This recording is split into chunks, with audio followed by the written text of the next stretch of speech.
Hello and welcome back everyone, we Weeb Online, and today I'm gonna continue the story What If Naruto Became Fem Kyubi Part 2. If you enjoy this video, please give it a big thumbs up, and to watch more videos like this, subscribe to my channel and turn that bell notification on so you never miss an upload.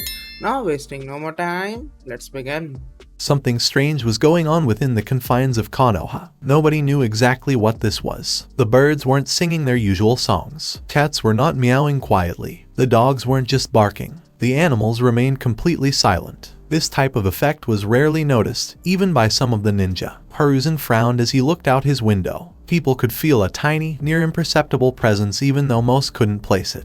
There was a new feeling within their walls that neither civilians nor ninjas had experienced before. It was almost imperceptible, silent and non-threatening, even calming, but it was present everywhere and almost missed by even the most experienced ninja. Those who could affect the entire Konoha with their mere presence could be counted on one hand. Hiruzen was one of them. Even he was unable to do so without the underlying threat announcement. Not at all subtly, not so quietly either. Whoever was causing such a vast, yet nearly imperceptible, feeling to permeate their walls had to be far more powerful than him. The fact that the presence was actually soothing to feel had done nothing to alleviate his concerns. The real problem was that they couldn't pinpoint the source. Few people realized it, but he was one of the village's best sensors, at least when he tried. Few could escape his attention. Yet there was a being, one powerful enough to easily match a cage, spreading their calming influence while completely concealing their location. He couldn't even pinpoint the source of the influence, neither the chakra signature nor the chakra signature itself. None of them had suddenly spread throughout the village, vibrated in recognition of their owner, or shown any other sign that this person was emitting their power. The steady appearance of a NBU and Jounin in his office over the last few minutes gave him little hope.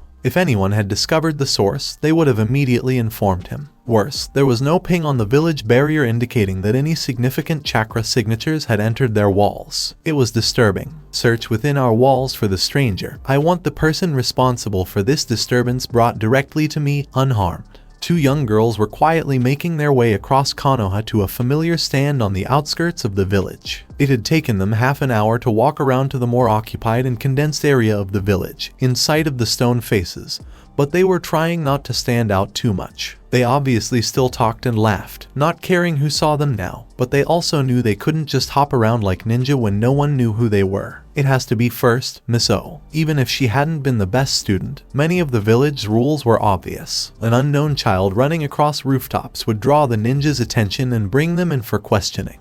They knew that their new look, with neither of them being completely blonde, would raise even more questions, as well as solidify the fact that few, if any, would recognize her. It's been too long, Shoyu. They'd be looking for the village's pariah, who'd vanished years before, right? But why would they be looking for twins who were neither completely blonde nor had visible whiskers scars? Our favorite is Miss O. Even if their clothes were a little out of place, it wasn't as obvious as the little cat-eared hoods they wore, which drew the attention of the villagers who laughed at the bickering twins passing by. All ramen is our favorite, but we haven't had soy since before. See, we had Miss O the last few times. She pouted. Their squabbles, along with the hoods, had prevented anyone from getting a better look at the twins' feet. A shadowed point could be seen swaying back and forth underneath if viewed at the right angle. Even then, it provided insufficient information to warrant further investigation into why it was present, even if it had been observed. It doesn't matter. It's been so long since we've had any that it should still be Miss O. This went on until they were halfway across the village. Neither had noticed the unusual increase in shinobi and kunoichi hopping around the roofs. Furthermore, they had been too preoccupied with their ramen battle to notice the quiet squeal that had found the pair. Kaio. When the twins were tackled to the ground, they couldn't help but cry out in surprise. They exchanged surprised blinks before returning their gaze to the source. A little girl had been flowing through several taut motions, repeating them until she was exhausted. Or she would have if the presence hadn't been suddenly felt. Looking over at the elder who had been watching her, she noticed his eyes were wide open. There was no one in the dojo before she realized it. As she realized what this presence was, a smile spread across her face. Unlike everyone else, she had met the source, felt the chakra, and connected the two. Nobody realized it at the time, but the chakra through which the presence was spreading had been leaking throughout the village for years. It was easy to track it down because it was so large and powerful. And, with the majority of the Hyuga on high alert for the source, she simply walked out the gates to leave her compound. The rest of the village, regardless of clan, hadn't quite connected the two. Even Byakugan users ignored the recent influx of nature-attuned chakra, which had been steadily increasing. It would not have been as difficult if a single person had connected the two. The nature of the two separate occurrences should have made it easy to connect them. As it was, everyone ignored the long increasing presence in favor of a sudden large chakra signature exuding massive waves of energy. Of course, such a person did not exist. The source wasn't emitting any chakra, but was simply walking through an area without a natural filter, such as the Senju clan grounds. Despite not understanding this, Hinata was able to follow the small trail of chakra to its source. Despite not quite recognizing the pair in their new yukata, the ears easily identified who they were. It should come as no surprise that she jumped them, having been unable to return to meet them since the festival. If anyone knew her, such an event would be described as jaw-dropping.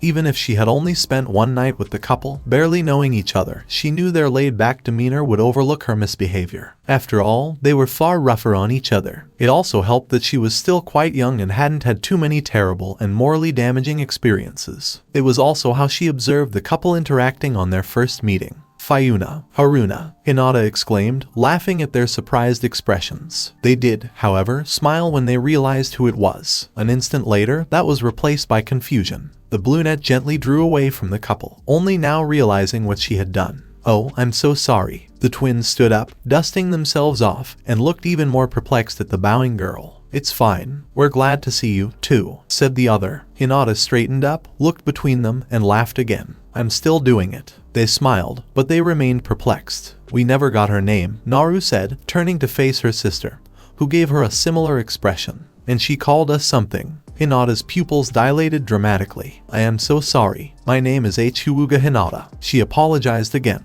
"Please pardon my manners." There's nothing to forgive," Naru asked, perplexed. Naru simply nodded. "Would you like to come have some ramen with us?" Her cheerful tone was noticed. I would love to," Hinata exclaimed in response to the invitation. She'd never been invited to anything. She was barely permitted to interact with anyone outside the clan. They each grabbed a hand and began pulling her towards God's kitchen, Ikaraku Ramen, smiling in response. 3 young ladies were quickly seated in a small stall. "I can't wait, it's been a long time." Wait, we still haven't decided." The yukata-clad girls exchanged a horrified look. Her reaction was mirrored by the other. But I thought we were going to get miso." I'd like miso as well. "Is that okay, Fayuna?" she asked, before letting out a eep when both twins suddenly turned towards her. No matter how quickly she'd become acquainted with the pair, having 2 pairs of slitted cat or fox eyes turned towards you was intimidating, at least for a shy, insecure girl. "You called her Fayuna?" Naru asked, her brow furrowed in thought. "Why?" she asked, mirroring her sister's expression. Hinata flushed violently. "Oh no, I'm sorry. I don't know why your names, but I didn't want to just wonder." "But why?" the ice wielder inquired once more. Fayuna, Fuyu no Hana, winter's flower. Haruna, Haru no Hana, spring's flower. Or simply I think they suited you both," Hinata finished, uncertainly. After hearing the reasoning, the sisters looked at each other with wide eyes. "Those names, they're lovely, and they are perfect for us. What about Naru, though? What about Narua?" "I'm not even sure what Narua means." When she was called, the owner pouted. "Stop laughing. It's not amusing." It took a few seconds for her to suppress her internal giggling and outward shakes of laughter. Sorry. Okay, hehe. It would also be preferable to our given names. We also don't want Gigi to find us. Our names, I noticed we use her names. I like them as well. At least when we're dressed like foxes. Our orders." The voice interrupted the girls' mental chat. They looked at the old man, surprised, and smiled brightly. Their new friend looked at them strangely from the side, but they ignored him. "We'd like miso ramen," exclaimed the twins. "Me, too." The quiet voice was almost missed, but the man hadn't missed it after running the place for so long. "All right, 3 miso coming right up." He turned and walked away, giving the twins a quick glance before shaking his head as if to clear it. Oh no. They finished their unknown conversation, then smiled brightly at their friend. "You can call us that if you want. More than what we were called before." "What you were called before?" But I like mine too." "HMPH.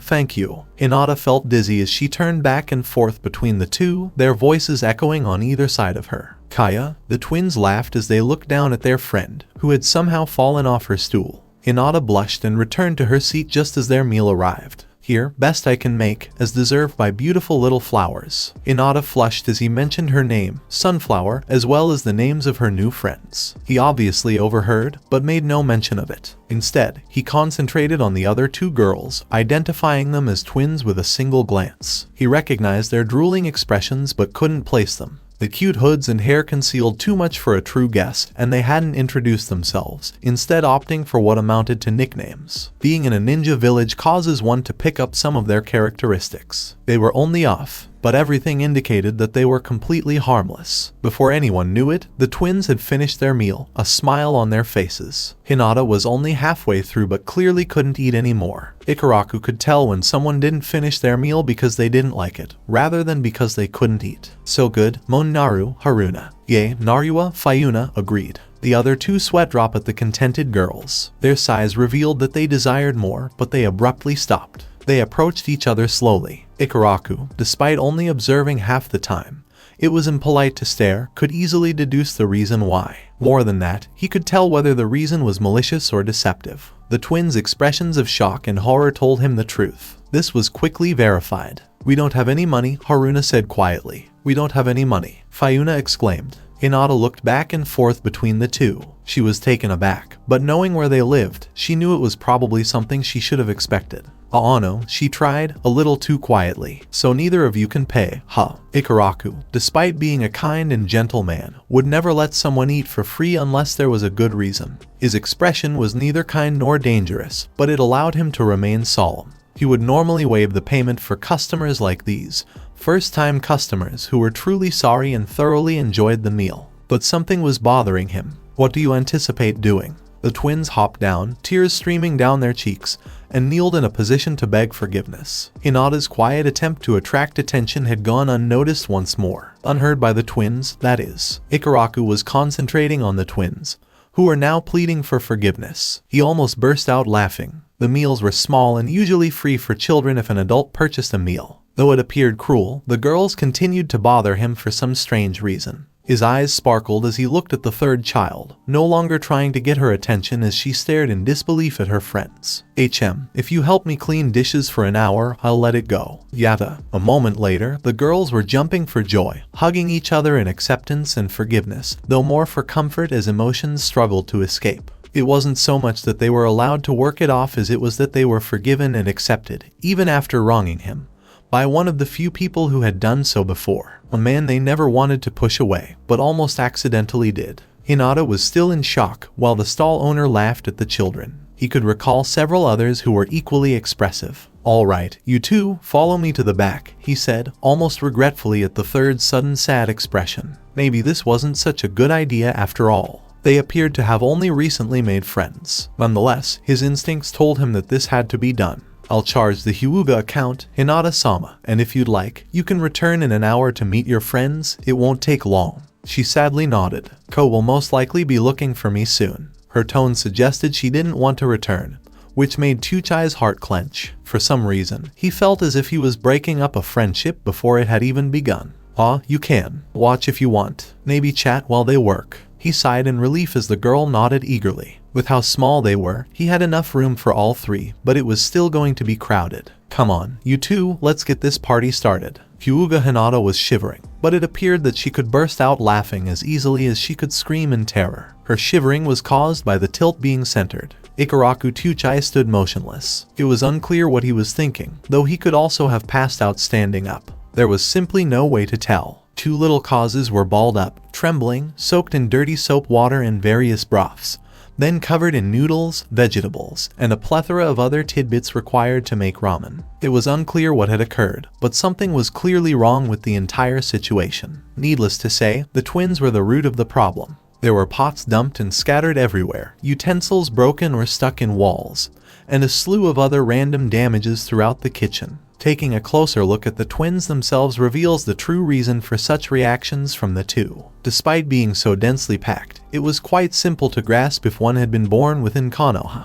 The twins, who were shivering, were literally balled up. The girls peered out from between a few of the tails, hoping for more than silence. They had not intended to cause any harm. They had even attempted to repair it before Tuchai Jason noticed. That obviously didn't work, and then he saw one of the girl's ears, and then the other's tail got loose while trying to hide with her sister, causing more damage, and eventually they just wanted to disappear, resulting in all 9 tails wrapping around the girls as they curled up inside. Overall, they were completely unaware of what had occurred. They just wanted to hide and fix things. Neither of them had expected any of this to happen. Hinata was not crying for some reason, which may have been reflected by the twins, who were attempting and failing to hold back their own tears, though the laugh-fear mixture on Hinata's face remained. It was difficult to figure her out, but the stall owner had yet to react visibly just as one of the twins looked towards the door, hoping that they could just run away.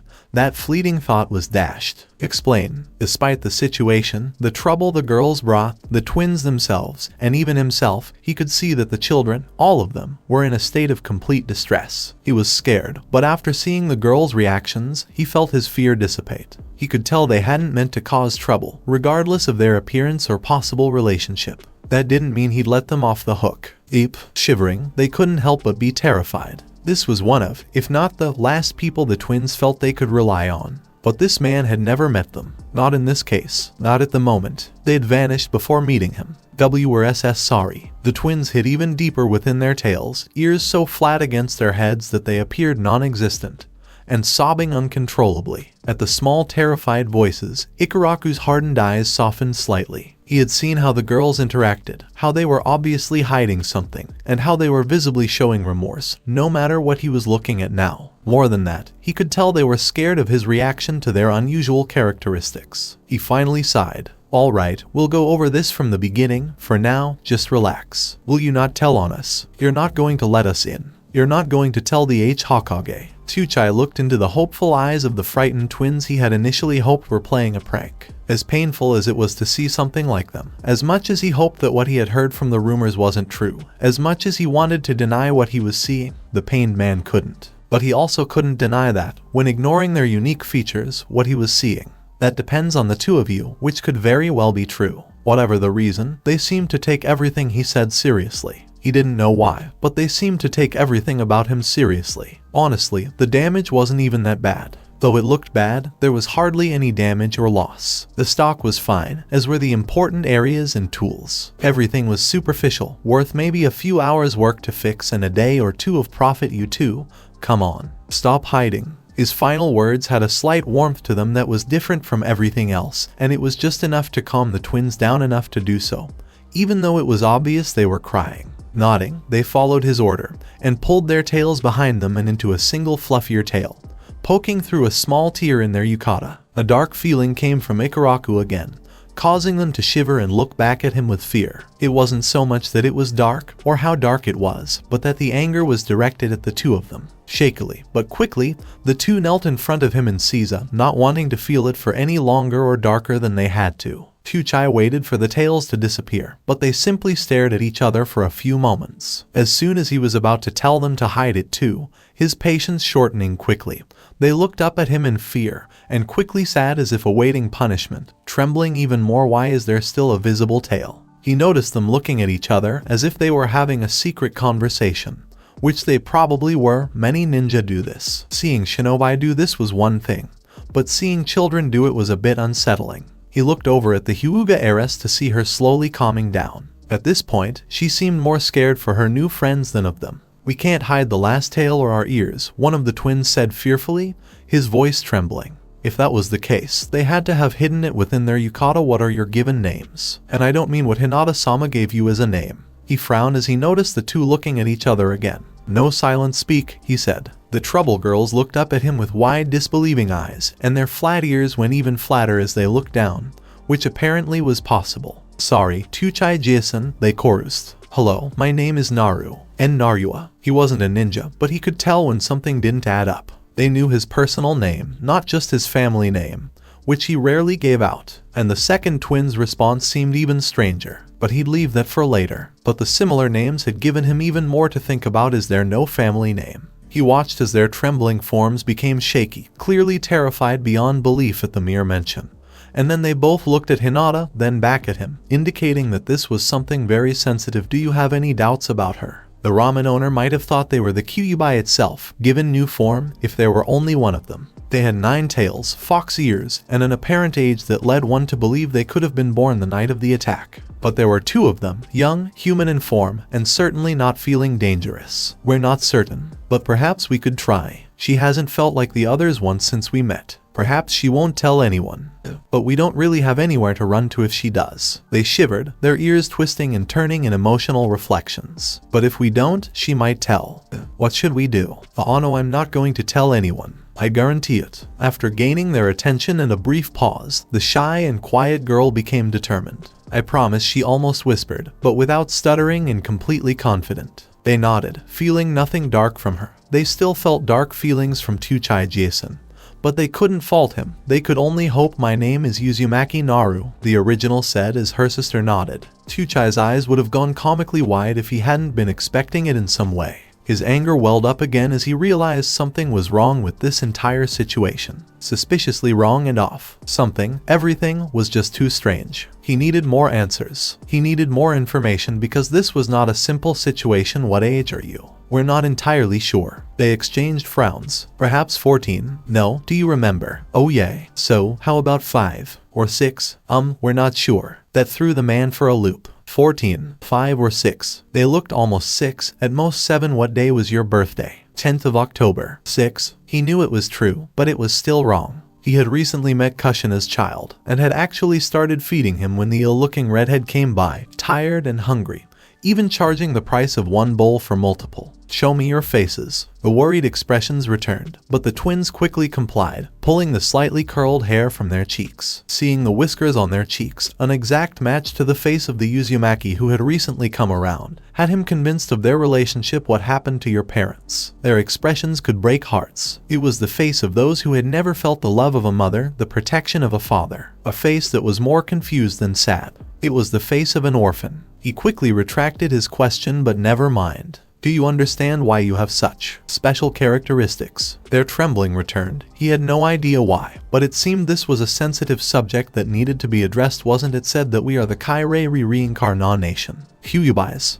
Tears streamed down the trembling children's cheeks. Tuchai sighed, not knowing how the girls got their features, but he knew from everything he'd seen that what they'd been told wasn't true, especially with the Sandame Hokage's word on what actually happened that night. Who informed you of this? Someone bad. He used me, lied to me, tried to kill me, so we ran from him. He was a bad man. Both girls nodded vehemently. Tuchai sighed, exhausted. So why should you believe his words? Why had they believed him? But what are they? His explanation made perfect sense. Why else would they look part fox? Why could they easily transform into one? They looked at each other, stunned, confused, and terrified. Then what am I? Tuchai had seen the late Yondaime seal up ramen within a scroll for his pregnant wife several times. Though not versed in ninja arts, he could still see the truth, or at least understand similar concepts when explained. This was all still strange, but maybe they had been affected by the beast's chakra or something. In any case, he knew one entity couldn't become another. He couldn't say Naruto's condition outright, but he could ask questions. Ramen sealed in a scroll didn't make the scroll ramen, and a demon, or perhaps just some of its chakra, was probably sealed within the girls. What happens when a kunai is sealed within a scroll? They looked up, perplexed. Is it sealed from within? Is the scroll transformed into the kunai? The balding man went on.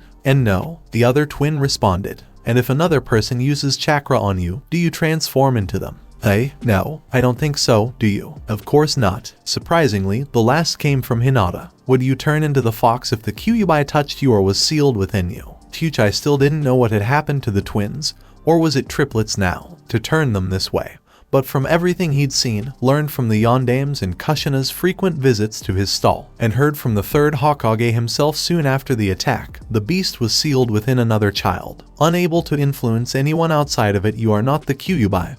Believe me, not that I know why you look the way you do. Haruna and Fiuna, Naru and Naruto exchanged glances, each with a peculiar expression that was perfectly mirrored by the other. The scrolling. We didn't look like this before, both exclaimed, before turning back to Tuchai. Instead, we were perfectly normal, but we still had the whiskers, and it wasn't until we used the forbidden seal that we changed. He said quietly as he noticed Hinata swaying in her chair from the twins' back and forth banter. Still, this raises more questions. It felt less like he was scolding children and trying to figure out what to do with them, and more like he was piecing together a puzzle. But now he knew he was correct, that these girls were truly human. Or did it used to be? It's all questionable at this point, but speculating was pointless. Chuchai reasoned that it wasn't really that important. They wouldn't be able to figure it out, despite his knowledge. How come you don't want the Hokage to know? Chuchai shivered as the temperature in the room dropped. The twins' dull expressions told him everything he needed to know, but he still got an answer. We don't trust him. He says one thing and then does another. Or he doesn't do anything at all when he should.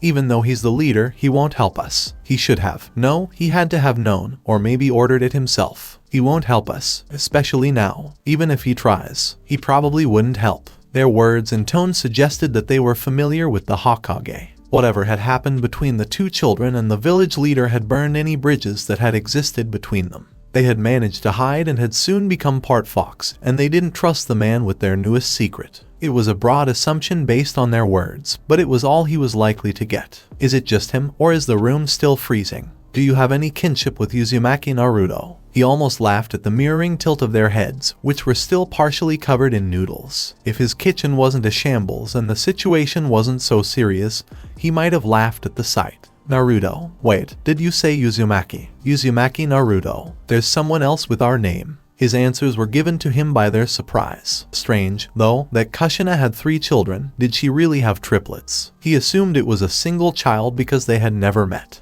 Uzumaki Naru he heard the last, albeit in hushed tones. They seemed to have noticed the similar naming style as well. Though he had noticed it earlier, their relationship as siblings was becoming more apparent. Naruto, Naru, and Naruto. It was the main reason he had relaxed so much and refused to believe the twins were the demon fox reincarnated. All 3 shared Kushina's personality traits, not to mention a striking resemblance to their parents. Do we have a sibling? She exclaimed, her heart full of hope. Neither of them had ever heard of him. Actually, if Chuchai was aware of this boy prior to the incident, why hadn't he spoken up? Everything was strange. Were they also mistaken in trusting him? But he said it now, so perhaps he didn't know before. It was also perplexing. Hello, I've recently started assisting him. He has straight red hair down to his chin.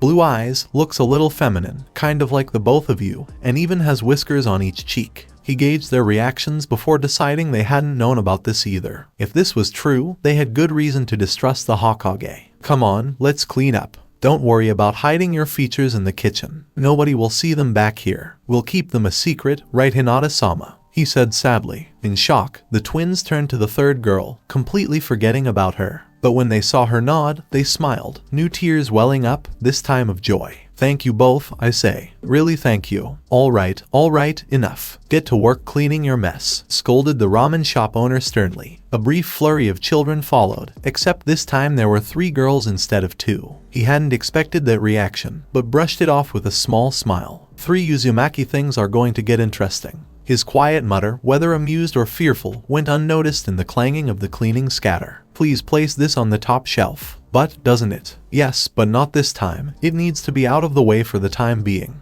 Hello, then put this over.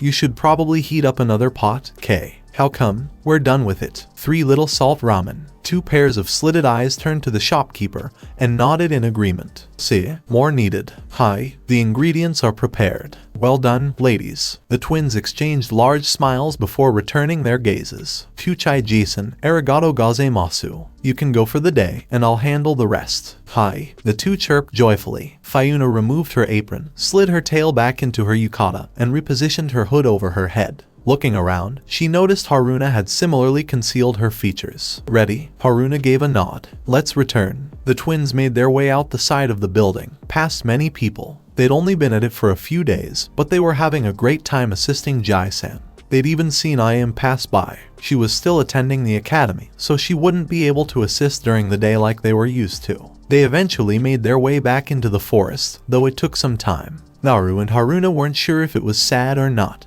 but their hole in the ground was far more comfortable than anywhere else they'd lived before the incident. A bed of flowers in a cavern hidden from the rest of the world, in a forest that few traverse, was a far more pleasant home than an apartment with a filthy bed, surrounded by villagers who mocked her very existence. Though it could be related to the sister she had gained in each other. Hiruzen, back in Konoha Tower, was grimly looking out his window. The presence had faded once more. It had been more than 2 weeks since its first appearance. They hadn't found the source yet. The sensors couldn't find anyone emitting enough chakra to produce such a consistent effect in such a short period of time. they would have been aware of it. His only relief was that the pressure itself posed no threat, as it did on a daily basis. In fact, most of the force had almost forgotten about it by this point. Because it was a pleasant sensation, it had dulled their desire to find it. Only those who are more sensitive to chakra can outright sense it, and only sensors are actively looking for the person who can output such incredible amounts without fatigue. Whatever this person was capable of, it was far beyond his abilities. At this point, the second god of shinobi was terrified of whatever they discovered.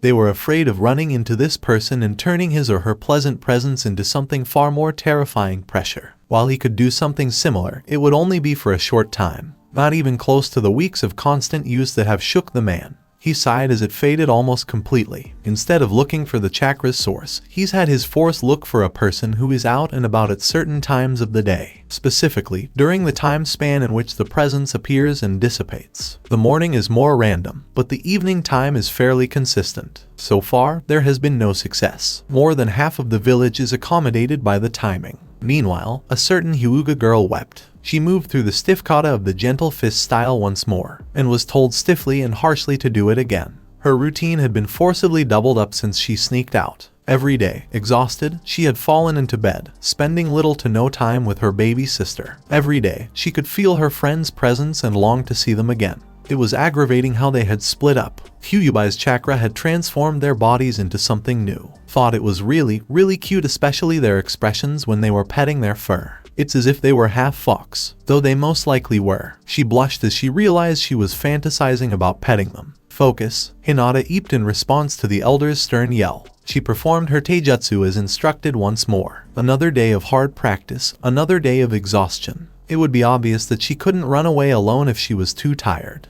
It would be problematic if she ran away only to be kidnapped again after the Kumo incident when she was 4. It was going to be a punishing month. Come on, Ni-chan. Just one step more. You act as if it's easy. I still can't believe you stayed up all night to do this without just to gloat, exclaimed the plant user. She frowned at the next giggle. You do realize this means war, don't you? Hey, but it was just a joke. Fiuna, Naruto retorted quickly. Fufu, pranks come in all shapes and sizes. You prank me, I prank back. Her foxy grin widened as she ran forward and up the tree without using her hands. Her bare feet made their way halfway up, just below her sister's branch. She managed to touch the limb just before slipping, then let gravity take its course. Ahaha, not close enoike. Fiuna frantically tried to jump away from something slipping around her foot, only to become stuck in midair and fall. Unsurprisingly, she ended up suspended beneath a large branch a few meters below. She hung there with her arms crossed in a pout, knowing that escaping would be difficult in such a situation. Told you, Haruna, Naru said, pleased. Now you can hang on while I finish up.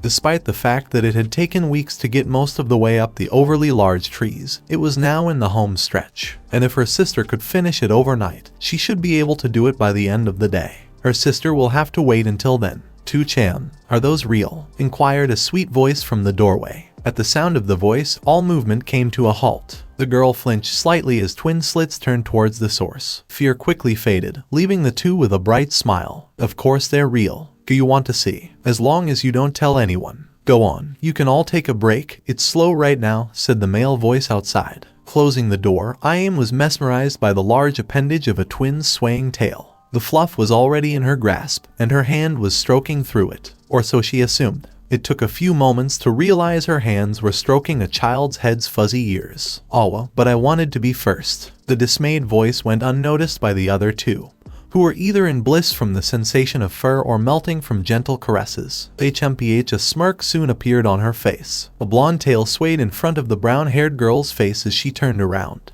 She followed in the melt of pleasure after a small whine informed her of her success. Ayame found herself petting two of the softest furry heads and tails she'd ever had the pleasure of touching. Similarly, the two under her tutelage were in their own world. The only parallel was with their first friend, but they hadn't seen her in a long time. Despite knowing what felt best along their fur, neither twin seemed capable of truly pleasing themselves or their sister. Cough. 3 girls were startled and looked towards the ramen god, trying to hide the red on their faces. I could use some assistance, if you 3 don't mind. Though he appeared to have sinned by interfering with the girls' enjoyment, he had a small backup of customers outside. It was one of the few days Ayame had time to help her father, which was unusual. 3 girls scrambled to do as they were told, trying to keep their blushes at bay. Are you really going to do this? You know it'll hurt. Despite the words, her face was bright with excitement. MHN, and I know you'll be following me not long after, Haruna said, looking down at the water 15 meters below. More than 10 times their own height is lowered. While it doesn't look bad, a fall lake that almost makes water look like rock. Well, at least I'll get to see if it's really worth the experience before I do, she said, with an obvious pout. Instead of responding, Haruna simply let the chakra flow into her feet, allowing her body to drop. She rearranged herself so that her feet were first. Splash! Fayuna waited in fear for a moment, then sighed in relief as a figure appeared. A split second later, she let go of her chakra grip and let gravity take her. 1 second, 2 seconds, and splash. The pain was far worse than she had anticipated. Haruna had rushed out, but her face clearly concealed her emotions. Though she felt nothing broken and their bodies were slightly stronger than they used to be, it still hurt for a few moments. Eventually, the damage healed and she headed towards the surface. While you spent a long time down there, Haruna said matter-of-factly. I know it hurt, but I expected you to leave as quickly as I did. Fayuna pushed her previous thoughts away, not seeing any smugness or other abject expression on her sister's face. Apparently, it wasn't true. Perhaps Haruna simply rushed out to avoid falling.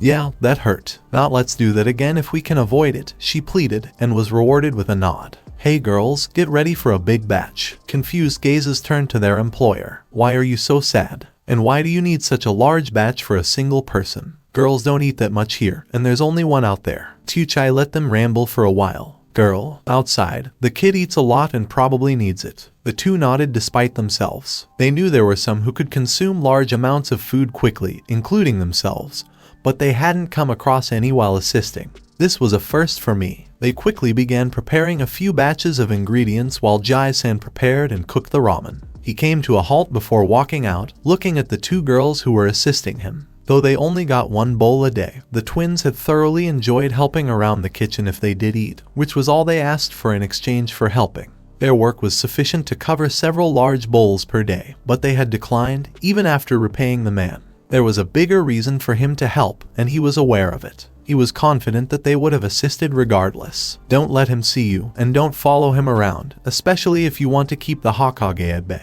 But you should both take a look at this customer when you get a chance. The twins, now even more perplexed, followed Tuchai to the door, quickly donning their hoods and hiding their tails. They had altered the yukata to include a whole flap. It didn't appear to be there until it was used, but it worked flawlessly. They listened to the sad voice as it complained about not being able to buy so much ramen, only to be rebutted by a sale that day. The child's joyful cries were almost heartbreaking. It reminded them of how they felt and acted when they were getting ramen in similar ways. When Tuchai Jason stepped back a little, they realized why. Tuchai had told them about Uzumaki. Straight red hair, blue eyes, and cheeks with whiskers with wide eyes. The girls slid back into the kitchen. That is not me. No, Naruto returned her gaze to her original, feeling just as genuine. Isn't that wrong? Shouldn't she have blonde hair? But if that's not me, then where am I? I don't know. Maybe she really is us. Me, just with her hair dyed. We'll think about it later. For now, let's just believe that she's us, but with red hair. I don't know why she's dressed like a boy,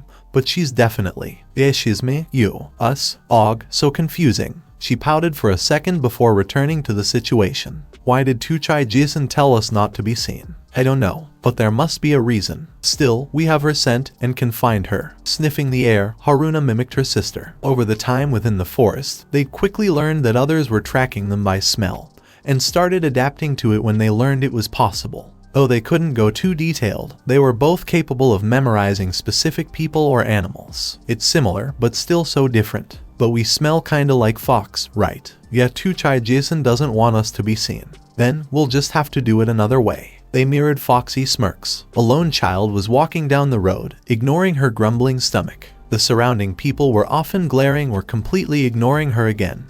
But this was normal. She smiled as the instant ramen within her shopping bag was once again on her mind. It wasn't often that she went shopping, but every time she did, they had cheap ramen. Everything else cost more than her entire allowance usually, so she was glad there was some available today. Of course, it was similar everywhere else. She would be sad that she couldn't afford anything herself, but knowing that you don't have parents to provide, she had long since gotten over this. With her apartment in sight, she smiled. Though it wasn't big, and nobody else living there, it had been her home for as long as she could remember. Though she wished the masked men would start coming again. It was lonely otherwise, not that any of them talked. What is with them anyways? She couldn't help but think they were more like sticks in mud whenever around. No reactions, no words, no anything. But they did at least help out. She cut herself off before going deeper into what others had that she didn't. Just as she was about to take a step up the stairs, a sound echoed off the walls. It was strange, because she'd never heard anything like it. A scratch and thump, but from where? She looked around to find nothing visible. Then a small sniffing sound caught her attention. Leaning over, she peered under the stairs. Narumi blinked at the slitted eyes that seemingly glowed within the dark. Strangely, the creature's eyes followed her own as she tilted her head at the strangeness of it all. Was it a cat? What are you doing here? Obviously, a cat wouldn't understand her words. Seeing as the hiding animal wasn't moving, she assumed this one wouldn't either. Wonder what you're hiding from? Her brows furrowed. This time, the cat did respond.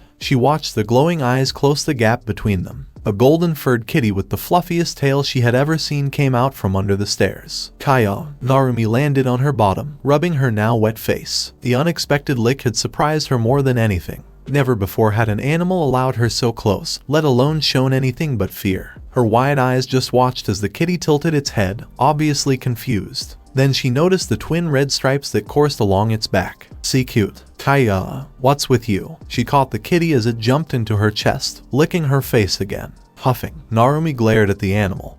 Before that quickly turned into the brightest smile anyone could have seen on her features in years, and started scratching the kitty behind its ears. You really like me, huh? The purring response made her giddy, and she caressed the kitty in with her free arm, while the other held it gently. Most animals run from me, but not you. Maybe you'd like to be my friend. I don't really have one of those, you know. Titaben. The purring got louder, causing Narumi to giggle. Not even wondering if there was an owner to her new friend, she took the kitty up the stairs with her weekly allowance of ramen cups. A black mask-wearing figure slid into the not-empty apartment after her ward. She had seen the entire event. She had seen every event from the morning on. This was normal, and while she wanted to interfere, was forbidden. There were no laws broken, no physical abuse, and no cause for interference. It was only her duty to protect, not to interact. As per duty, she watched the fox suspiciously. Though unable to tell what it was, she did know it was physically there. No henge, jinjutsu, nor any form of deception was apparent. Though the fox felt strange, she couldn't place it. For a moment she felt a strange deja vu, like there was a feeling she was missing. It felt natural, somehow, kind of like nature. Maybe even exuding the chakra the forest had been doing lately, but tossed the idea away. Why would a fox feel like the forest? But tossing the forest's chakra out, she couldn't feel anything else from it, just like any normal fox. Basically, there wasn't anything suspicious aside from its random likeness of her ward. Though there was a rumor of strange striped foxes within the forest. Maybe the reason it felt like the forest was because it actually lived there. That would make sense. But weren't there too? Well, so long as there wasn't any danger, then it was fine. Their unique appearance may have something to do with the Kyubi's chakra. Maybe it had altered the kit somehow to give it such an appearance. That would also explain why the girl and fox had come across each other. Still, she would keep a watchful eye. That was her job, after all. What? Someone is watching her. I heard, but why? Did Tuchai Jason know? Fayuna. Narua. Narua. Thick. What? You went quiet. Why yay, sorry. She's petting you, isn't she? Sigh, we're switching tomorrow, Databane. Hey, bee-boo. Nope, we're swapping. I wanna see her too. And it's better than trying things that hurt just to see what our bodies can do. Even if we need to find out what's different about our new bodies, I really don't want to do that stuff every day. Then we're going to keep swapping. Fine, but remember, nothing too dangerous alone. No jumping from tall trees anymore. No holding breath underwater for minutes. No D. I get it. Now let me enjoy this. Fayuna looked back up at the smiling redhead, ignoring her indignant sister. This drew her attention, but nothing was said. Instead, she stretched up and licked again, causing the human to lightly shriek again. Despite not liking the taste, it wasn't necessarily bad. It just seemed natural to do, but the reaction was quite funny. Call her what you want, but a tricker and prankster she, both twins, remain. Ignoring the indignant huffs of the redhead, Naruto looked towards the upper corner of the wall for a moment, before succumbing to she who still kept the blissful strokes rubbing along soft fur, causing Naruto to lay her head back down to rest and fall into pleasured slumber. Wearily, the ANBU watched the fox. The fox turned its head back to stare at her, despite her near invisibility within the room. Worry turned to slight fear at this. It's nothing new that an animal could pick her out, but this was a red fox, and it had turned to look at her. Not just glance, sniff, and wander off. A red fox looked at her. She could only stay tensed as it turned its head and laid it back upon her ward's lap. The long-haired ANBU knew it was merely paranoia due to having seen the Kyubi itself, but the fox still unnerved her, somehow. This was the second day another fox had shown up. A different fox, yet oh so similar. Different when it should be the same. She could safely say that this creeped her out. It was abnormal. Completely and terribly abnormal. Even more, it had the same twin pattern of colored stripes starting from its eyes, down the side of its face and back, that the other had. That's not to mention the familiar stripes that started from the same place, up to the tufts inside its ears, just like the Kyubi had. Were they siblings? They had to be. Though it could be the same fox, just with its color changed. That would be even worse though. Still, the first hadn't done anything, and this one was acting the same. So far there was no perceived threat, just a confusing abnormality. It unsettled her though, especially when it looked at her when her worry peaked. Those eyes showed intelligence, though not uncommon, wasn't something comforting either. She knew the Inuzuka dogs were as intelligent as humans. This fox showed similar eyes to such dogs, but the fact that she remembered rumors about twin fox kits in the Senju forest removed any idea of shinobi, allied or foreign, of having likely set this up. For nearly 2 years, these two had been randomly appearing before children that wandered the forests. All evidence heard had pointed towards them being peaceful. But why were they outside the forests? She would report this, but somehow knew it would be overlooked as nothing more than coincidence. No matter how much curiosity those in charge might have towards the foxes, there was little to no evidence about a devious plot happening.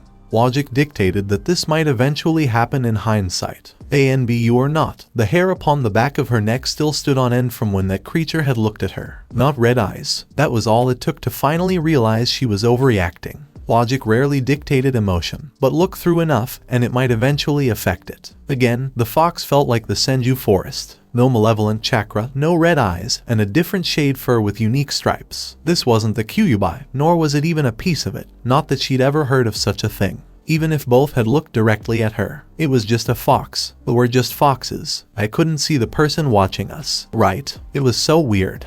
Do you think we had someone watching us too? If she's us, then probably. But for how long? I think I remember someone giving us food when we were really young. Ah, me too, kind of. Haruna purred as the fingers slid down her back once more. I think I know why you didn't respond. Hehe, already putting you to sleep. Purr, don't do that. It feels too weird in my head. And then I wonder if the other kitty will come back tomorrow. Hehe, she like you. Haruna opened her eyes to look about the place. It was small, even for an apartment, but easily big enough for a lone child to live. A single room with a kitchen, resting area, and futon all fit within. This was the apartment she had seen so many times, and left behind from the future. She was nearly certain that this girl was her now. But why did she have red hair? Everything was just as she remembered seeing in the mirror years ago. Except the red hair. It was also shorter than either could ever remember it being. Just down to her chin, except for the shorter bangs. And she was wearing boys' clothes, a simple t-shirt and shorts. If neither had picked up the scent, or knew beforehand by simply being the same person, they might have assumed she was a boy. Even Tuchai Jisen didn't pick up on it.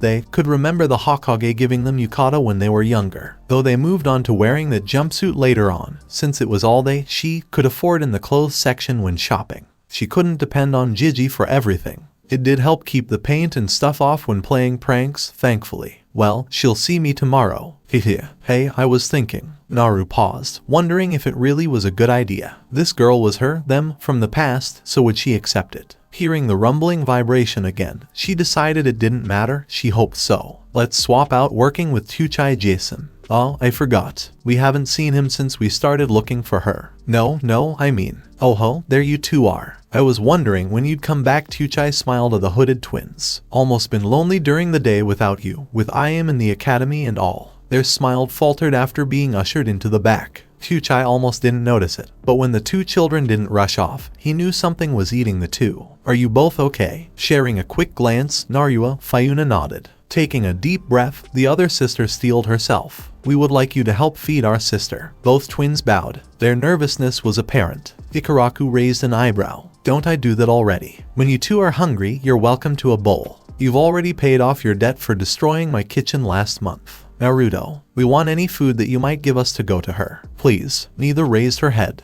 They just waited for a response. Sigh, what about you two? We don't need to eat. But she does. Her stomach is always growling. She needs more. While we don't, we're fine, so please. After a long pause, the ramen chef sighed again. Alright, if you two are sure you don't need any, then your work will go towards feeding your brother. Yada. Chuchai smiled at the over-exuberance of the girls. Though it had taken a few days, their work had improved drastically. It had allowed him some leeway during his job, as well as allowing him to serve more customers quicker. It was a small price to pay to feed them, or their sibling if they wished. But ramen isn't healthy to have every day. While I can give him what you work off, his body won't grow well without a proper diet. Wide eyes turned towards the food expert.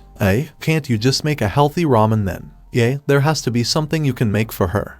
I suppose so. I'll have to get a few extra ingredients daily then. Their smiles were contagious. We'll see what I can create for the boy. You're awesome, Jai-san. The best. He chuckled at the hugs. He'd slowly grown accustomed to the fuzzy tails wrapping around his legs as they tried to tackle him from either side. Yay, we can't thank you enough for helping out our sister. Chuchai smiled, but he wondered who was teaching these girls. You should address a boy as him, he or brother. Huh? The dizzying mirrored sound on either side of him. He could see why Hinata-sama reacted the way she did when they talked. But isn't she our sister? Is she a girl? We can smell it. The reaction was unexpected. Was Uzumaki Naruto a girl? How is that possible? But if these two were so certain, who was he to argue with them? Chuchai couldn't be sure, but despite the ragged clothes, the child appeared feminine. It raised far too many questions, but it gave him even more motivation to feed the child. I understand. Shall we now begin? He watched happily as two scurrying girls ran around the kitchen, preparing his ingredients for the day. This was a happy recurrence that he was gradually growing to appreciate. As it slipped behind a wall, a small shadow could almost be seen. In the slowly brightening daylight, the hiding entity looked around. There were few people around, but it was still too early to move around safely. Last time, several people nearly succeeded in cornering her before she could reach the Hokage's tower, but she wasn't going there this morning. Her stomach grumbled in protest at the mere mention of her reasons for being absent. She took off towards the next closest alley that was still hidden from anyone she couldn't see before because she didn't see anyone along the road. Each change in location provided a slightly different perspective and field of vision. She knew the furthest travel point between alleys that still guaranteed safety. Another few shifts brought her to Ikaraku's Ramen, the best place in her world. The balding old man let her eat, didn't stare, spoke to her, and was actually nice. He was the second person in her life to do more than simply ignore her, spit or glare at her, or curse her away. Narumi smiled brightly as two cute girls entered the back. She'd seen them enter a few times but hadn't realized they were there to assist the man with food preparation.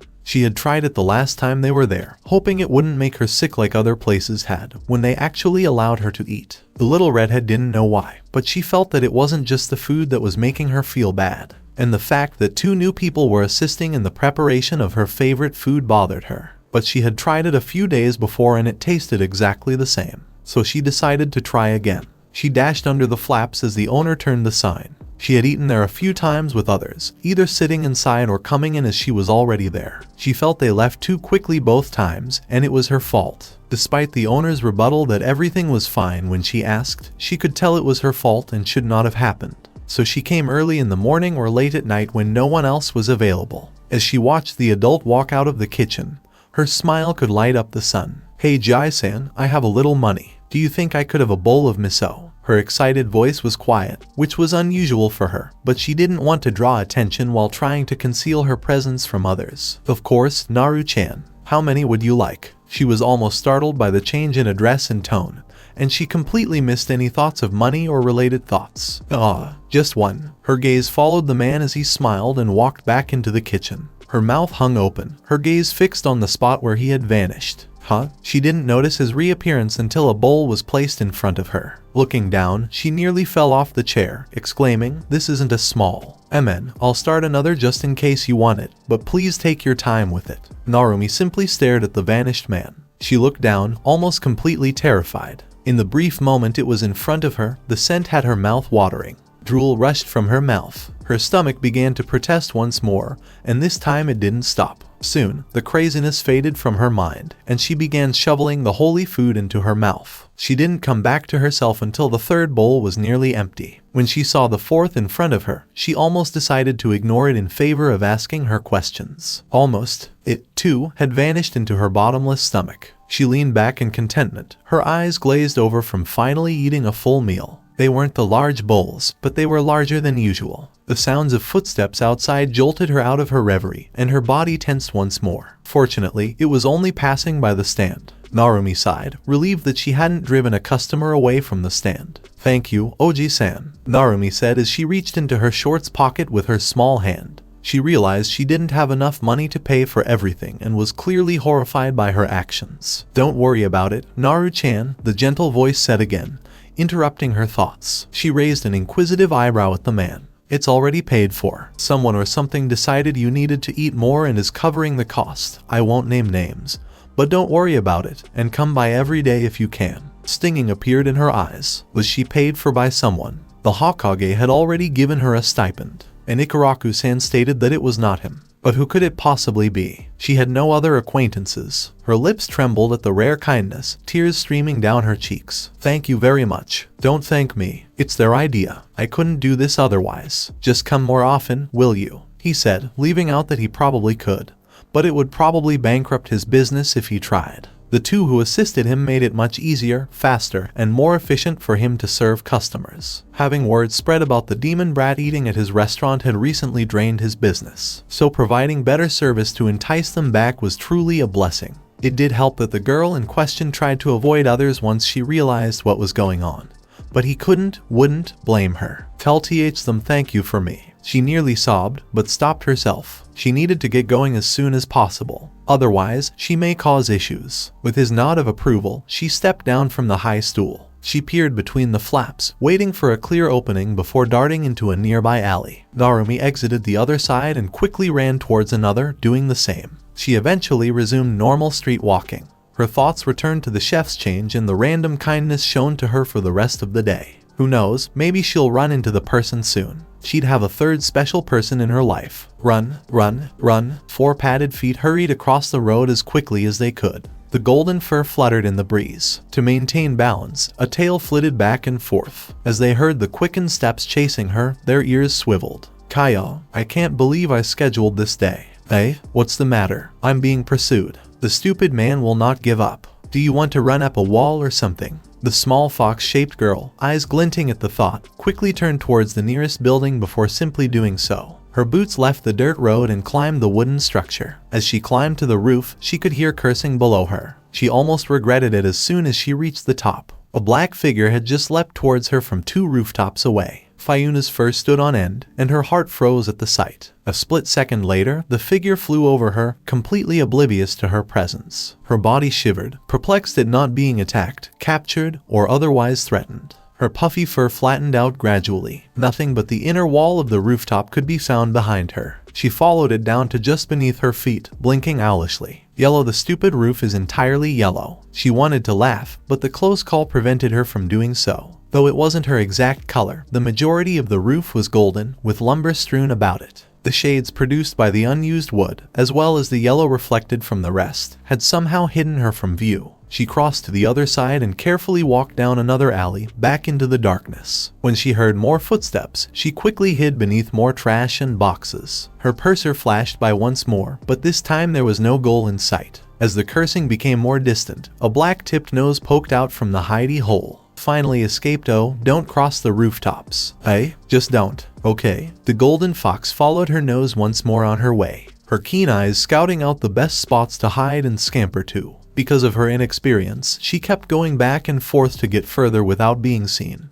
But dead ends kept popping up. But she eventually found her way there, sitting alone on a tree swing in the park. The ice fox remained in the surrounding shrubbery, unable to approach without being seen. Fayuna darted from bush to bush, not knowing when the obvious sad child would leave, and not one to sit still for long, eventually ending up in the one closest to the redhead. She remained visible to the girl but not much else. The bush easily covered the sides and back, but not the front where she was trying to attract attention. A child, much further away than the redhead, turned towards her, and she slid back behind the leaves with ease. Soon, the child's attention was drawn elsewhere, and the golden fox was attempting to attract it once more. Finally, the redhead turned her gaze away from the other children and back in front of her. Blue Eyes noticed a tiny movement within a bush some distance away, discovering a color that should not be among the green. She squinted, her brow furrowed. When the moment struck again, she rose from the swing. She knelt in front of the plant, trying to make sense of what was inside. Kaya, a foxy face poked out so quickly once her face was close enough to the bush that she didn't realize what it was until she felt the wet lick against her cheek. As she rubbed the wet spot, Narumi blinked. "You." Her voice was filled with joy.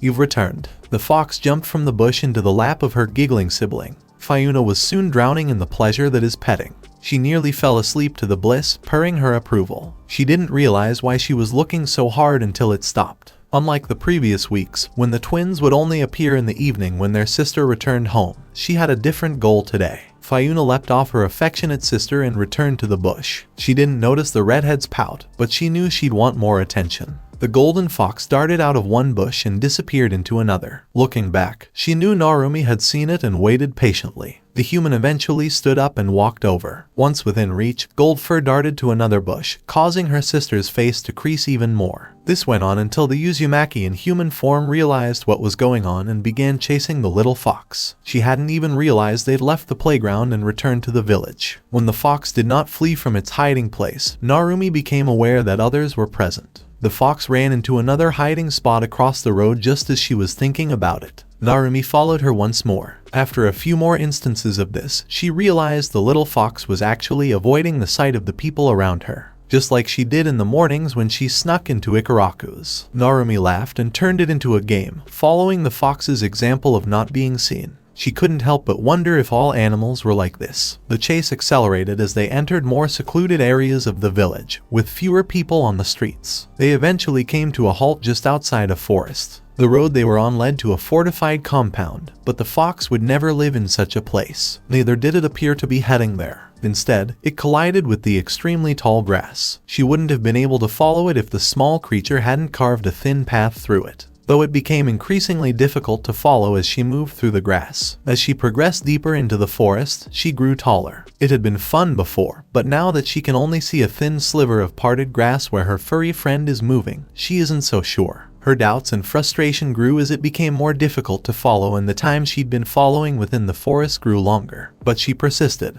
Her friend was taking her somewhere, and she was curious. Narumi eventually heard the sound of water. The subtle sound seemed to roar, unlike anything she'd ever heard before. However, it still sounded like water. During her approach, it just seemed to get louder, and she became more certain of what it was, but she was still perplexed as to how it could be possible. As her wide-eyed gaze moved up the wide falls, her doubts faded. It wasn't that tall, but it was still several times her height. The sight of soft fuzz rubbing against her leg startled her. She smiled at the cute creature as she looked down. She'd almost come to regard the two foxes as her closest companions. It led her once more, but this time into a large patch of flowers that covered much of the area by the waterfall. It sat down on them and happily copied them. The red-headed child felt completely at ease for the first time in her life. She couldn't recall ever feeling so at ease. Her genuine smile widened when the furball curled up against her arm as she shifted to the side to hold the purring creature. Before falling deeply asleep among the flowers and fluff, the girl didn't even notice her tiredness. A black-clad woman far up in the trees looked down on her ward. A child shunned by others. A little girl being manipulated into hiding her gender for her own safety. A fragile existence with little to appreciate and almost no one to care for her. Even she had refrained from approaching the child. She only became interested in the job after the Hokage practically forced it on her. But now that she was a guardian, she couldn't interact with the girl in person.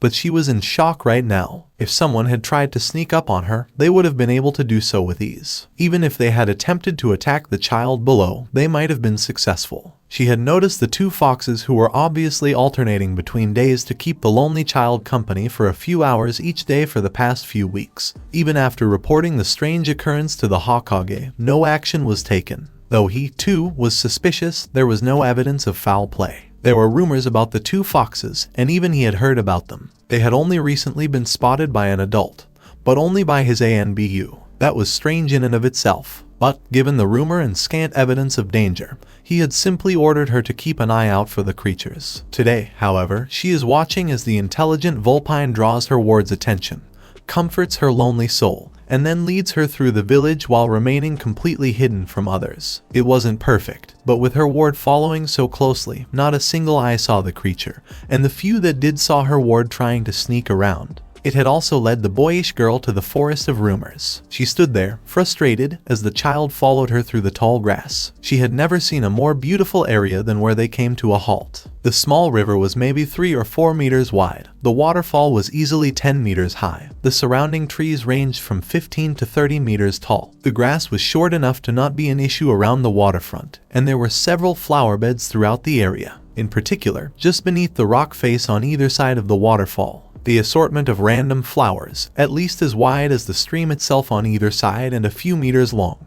enhanced the view of beauty to nearly unimaginable levels. To say the least, it was a breathtaking sight. But one of the foxes leading her ward to such a location, showing her the love that a child should naturally receive. Even if it wasn't human, it had given her more attention and comfort than any other in the girl's brief life. The real shock, however, came from the mistreated child's smile. She had never seen the girl smile like that before, almost as if any smile she had seen before was completely fake. The ANBU stood there, happily dreaming, hugging the suspicious golden vulpine as it purred their troubles away. Perhaps they were forgeries. That would make anyone feel terrible. A movement in the grass brought her back to reality. The darkening skies told her she'd been there far longer than she wanted to believe. Had she been so drunk? Her gaze returned to the shifting color within the grass, a vibrant red, that quickly took the shape of another fox. The blonde stripes that slid from either eye, the fox's inverse coloring, told her it was the twin sibling. It was strange how they looked identical but were colored inversely. It crept into the field, passing through the flowers on its way to her ward. It eventually made its way between the redhead's arms and her tummy. Despite her rank and the requirements that came with it, she was still young, a girl, and enjoyed cuteness. It was simply instilled in her, as it is in nearly all females. She regretted not having a camera with her for such a cute scene. It would most likely keep the old Hokage happy for months. Instead, he'll be disappointed that there was no evidence of it. Perhaps she'd keep quiet. She cursed her assignment. She continued to look at the scene below, silently fuming, as if betrayed by Lady Luck herself. So this was it for today. I will continue the story in next part. Till then, we weeb offline.